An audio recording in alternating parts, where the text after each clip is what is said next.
Hi guys, so today I'm going to be recording a poem for you guys. The camera angle might not be great. I'm going to put the camera up against my laptop. No, don't fall. There we go. It's up against the keys. I have it up there because I'm going to be recording a poem for you, and it's called Prison. One of my friends on YouTube was actually doing this a couple months ago. Her poem is called Mrs. Overcoat. Go check it out. Her name is Jessie. So go check her poem out, Mrs. Overcoat. It's about politics. And my poem is called Prison. It was really hard for me to write well, you'll see in a minute why. I'm going to submit it for a disability-related magazine coming up shortly. And it was just really difficult for me to write, but I'm going to read it to you guys now. It's titled Prison, and I submitted it for a creative writing workshop.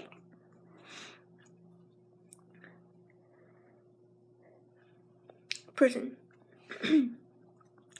The floor beneath my feet, never solid, always shaking. Walls are thick and closing in. Darkness is my destiny. Above, I see a bit of light, barely visible, just beyond the veil. I strive to touch it, body stretching, spirit longing, eyes straining, always seeking but never finding. I hear them all around me now, they who are in the light. And though I call, all they hear is silence. Their fear of me exceeds my own, as if the darkness is contagious. Their light keeps coming closer, but it's not bright enough to penetrate through the black velvet of my isolation. That one was hard because it dealt with a lot of my invisibility. I felt very invisible because I going through blindness and going through pretty much depression. You kind of feel like you're just alone. You're the only person, and everyone around you is just like joyous, and you're the only person that's dealing with this. And that was just a really hard poem for me to write. Viewfinder. Focus unlocked. Image. Sorry. Filter to focus. Sorry. It may not be the best poem, but it was just really hard for me to write, and I had to submit that, and I was like, oh my gosh, they're gonna hate this poem, and they didn't. So it was really good. That was one of my defining moments this semester, because it was just like, I didn't expect them to actually enjoy it, and then they did, and I was like, whoa, So, yeah, I know it's not super great yet. I'm still working on it, but I like that poem a lot. That's one of my top favorites, right there. Once again, it's called Prison. And it's all about depression and breaking through the darkness and feeling invisible. And if anyone out there feels invisible, I feel you. I've been there. It feels like you're never gonna get out of there. Like you're trapped. And the reason why I bring this up today is because it's almost Christmas. And Christmas, even though it's like joyful and you should be happy, it's one of the saddest times, because if you're going through all this depression, you're like crap. Because, you got all this, everyone around you's happy and you're just not, you're not. And that's just depression. And unfortunately, there's medication for it sometimes, but sometimes it just doesn't help, and sometimes it goes away. A lot of times, though, unfortunately, it comes back. For me, through college, it goes away. It's gone away a lot, actually, since coming to college, but sometimes if I get really upset about something, or something doesn't go my way, or if I have a really bad day, or even some of this little stuff that people wouldn't even think about, it gets to me a certain way, or I'm not on any antidepressants, but if I take some certain medications from my migraines, and they mess with my emotions, I get the depression again. It's not as severe as it was, but it can come back, and that's how, depression really sucks. I don't normally talk about this a lot, But that's why I wrote the poem, because it's so important for the world to see that if someone, like if you're walking down the street and you see all these people, speak to them. Because honestly, you could be that one person that talks to someone and like helps them. Because people can go whole days without talking to someone, you can go and live your life and not speak to a single person for a whole day. Because like, you just don't want to. You don't want to see people, you don't want to talk to people. And your head's saying, I don't want to talk to someone, but you really do. You just don't want. You think you don't want to, but you actually do. And you long for that person to come talk to you. And when they don't, you just feel like you're invisible. And you long for them to talk to you. You're like, please, please, please come talk to me. But you don't put off this feeling of, hey, I'm open, come talk to me. So, and people always say, oh, well, you have to go, like if they say, oh, well, if you want to make friends, you got to go find friends. Sometimes it's not that easy. So the way I do it is, if you want to make friends, don't necessarily go find them, let them come to you. So the way I do it is, if I'm going to go make friends and I need some friends and I'm feeling really happy on a certain day, I'll go find people that are just like really upset and I'll be like, hey, how are you doing? And I'll talk to them. That's just me, because I know how it is to not have friends, to not be, to have one of those days when you're just not yourself, when you're going through depression and you're just really upset, So I just felt the urge to post this. I don't know why. Like literally 2 minutes ago, I was sitting here and I was like, I should post a video. And then somehow I just decided to post about depression. I don't know why, but I just did. So here it is. I don't normally do this. I don't normally talk about depression. It's sort of something I try to keep hidden, because I'm a pretty positive person. Blindness, people always assume that because you're blind, you should be depressed and sad. And I'm like, no, I'm pretty happy, but I tend to hide my emotions pretty good, just from experience.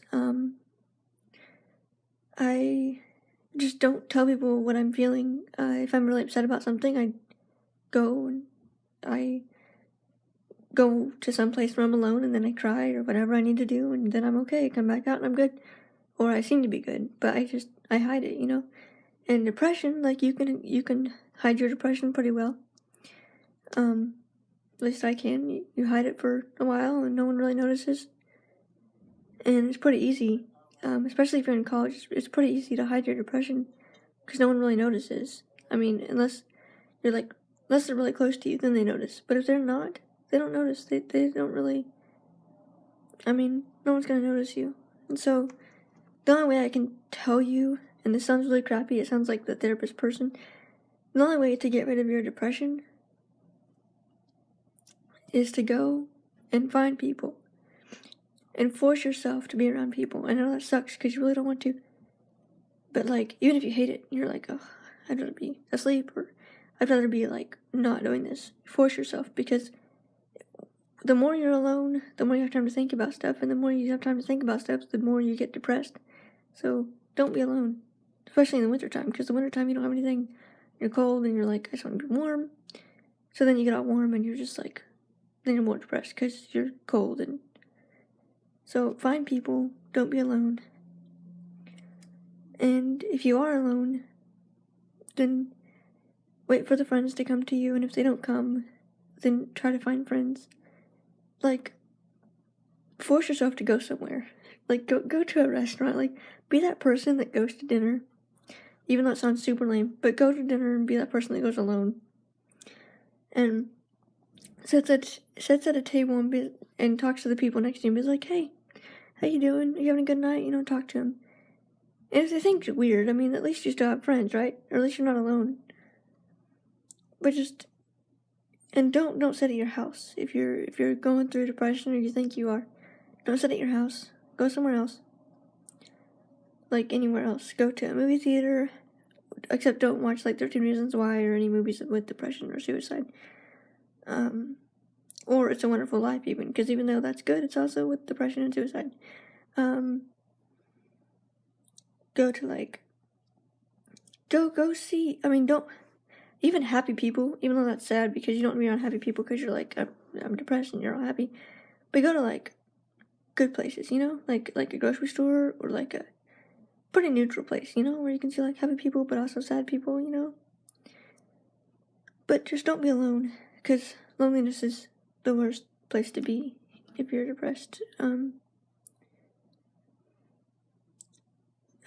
What else would I say? I don't even know why I just made this video. It just kind of happened. Oh. Don't hold back your emotions either. If you need to cry, cry. Go ahead. If you need to cry for 4 hours straight, that's cool too. If it takes a movie to do that, then just go watch a movie. Then you have an excuse.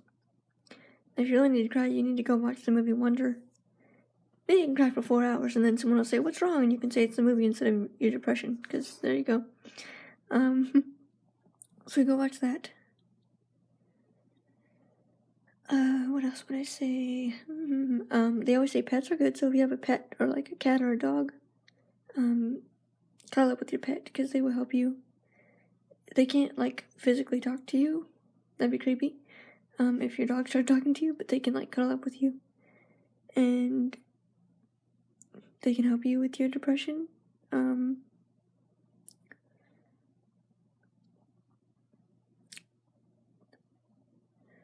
lot of times your faith, like for me, my faith has helped me a lot with my depression, because I'm just like, God, I don't know what to do. Because it feels like you just don't know what to do. You know, you can't find your joy, you know, and you're just like, okay, what am I supposed to do? You know, you just live your life and you're just, there's no joy in it, you know, it's just routine. So I prayed like a lot. I'm like, okay, God, help me find joy in this. I don't know what I'm doing. Don't know what I'm supposed to do, how I'm supposed to do it, but help me find joy. And eventually he did. It took a while, like a long while. But it will happen. And if you're struggling with this like really bad,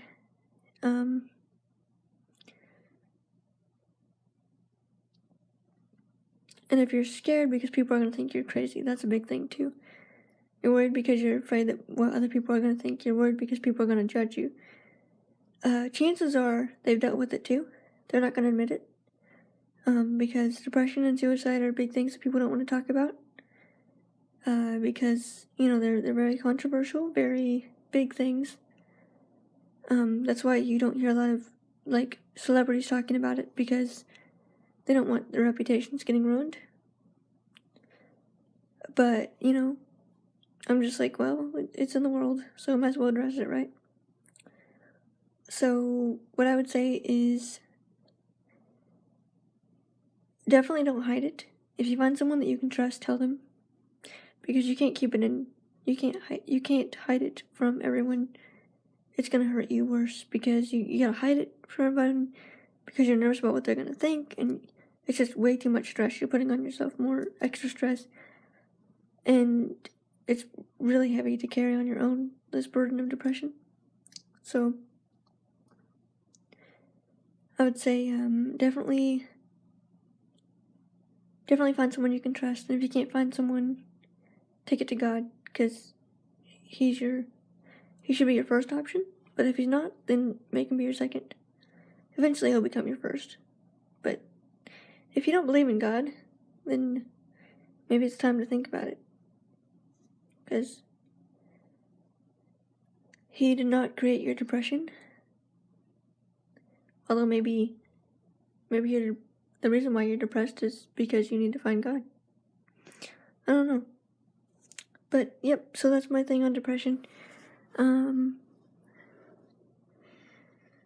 I can only think of darkness for my comparison to depression. It's kind of like just no joy. You're just there. Just kind of living your life, you know, just day-to-day existence. But yep, so that's my advice on depression. I'm sorry I don't have a lot. I'm still kind of figuring it out on my own. I am doing great, honestly. I used to have, excuse me, I'm sorry. I used to have really bad depression before I came to college. But this semester I'm doing really good. As I mentioned in my last video, getting all these independents has helped me a lot.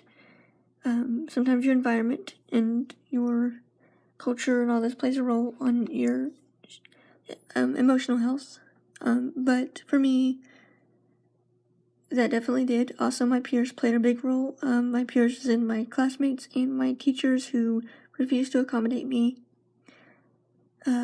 Which now that I'm out of high school, I can say whatever I want to. So, for those of you teachers who did not accommodate me, I'll make that in a separate video. But that didn't help my depression at all. Which this is not my story. This is just tips on depression in general. But also, don't let your health fall. It's really easy to not want to eat because you don't take any joy in food. So you don't want to eat. And I did that. I did not want to eat. People started noticing. So if you don't want people to notice, then don't stop eating. I didn't eat. I would eat, but very small amounts. That was bad. I didn't lose anything dramatic, but I didn't eat as much, and people started noticing. So, still eat, even though it's hard, and it's hard to find something that you enjoy, because if you don't have any joy in what you once had, it's like, what the heck's wrong? You feel like your whole world is just gone. And I don't know what I would say to you if you're just getting started on this depression journey, because it's gonna be a long road.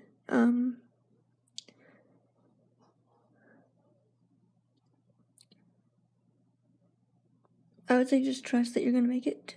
Some days you won't think you will. Some days if you get to the point where you have really bad suicidal thoughts and all that, cling on to God really tight. And if you have dreams, cling on to those no matter what, because if you have really, really strong dreams, like for me, my dream was to get here, to get to college, at least from high school, and so that was my dream. I made it here. My dream's not over yet because I want to do so much in my life. So I had to think about those during those really, really dark times in my life. I was like, okay, I can't give up now because I've got to get this. I've got to have these dreams, and I'm gonna do this. And I'll make this in another video. But the main reason why I had those dreams was because of those people that told me I couldn't do it. So, yeah. So if you have depression and you're just getting started, as I mentioned earlier, and you have these dreams, cling on to those dreams and don't let anything or anyone take them away, because that's going to be the reason why you're doing stuff. And find your motivation. Find what you want to do with your life, or even what you even a dream like your bucket list. I want to go to New York, or I want to go see the Statue of Liberty. Let's say that's one of my dreams too. Or something like that. Okay, and so you gotta think to yourself, I will do this. And you have to have faith that you're going to do it. And so, no matter what happens, how dark it gets, you're going to think to yourself, I will do this. And then you'll get through it eventually. It'll be hard, but you'll get through it. So, have faith in yourself and God, of course, because God's going to be the one that getting you through it. Sorry, I'm moving the camera around. I apologize. And it's front facing. I'm sorry. But yeah. So that's my thing with depression and depression tips. This is a very long video, I apologize, and I didn't really know what I was doing because it just sort of happened. Okay, so thank you all for watching.